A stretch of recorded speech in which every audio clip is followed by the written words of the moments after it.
Okay, now we're on to the distal tubule of the nephron. We're going to start with early distal tubule.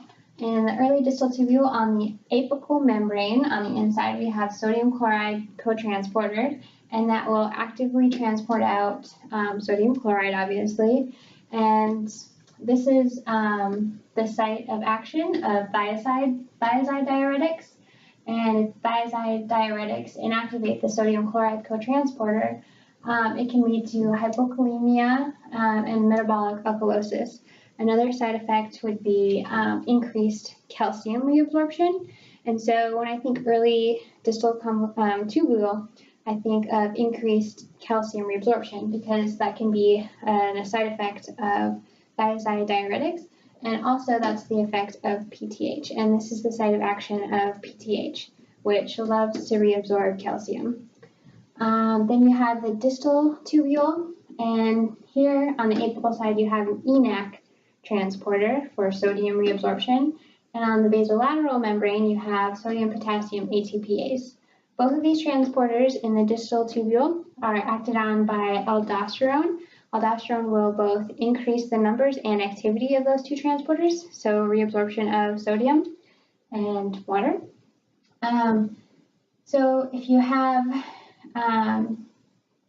these two parts here absorbing sodium, they're also excreting potassium because aldosterone loves sodium and hates potassium.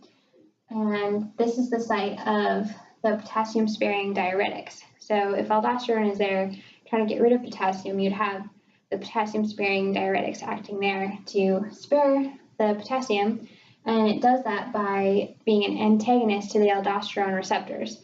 So it antagonizes the aldosterone receptors, and so if the aldosterone receptors are blocked, they're not going to be able to activate the ENaC and the sodium-potassium ATPase here.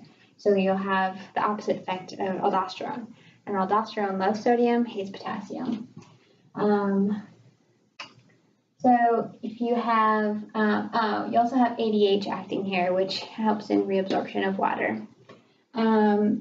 So back to the early distal tubule, if something goes wrong here, there's Gittleman syndrome that acts on the early distal tubule, and that's an inactivating mutation of the sodium chloride cotransporter, which is on the apical membrane.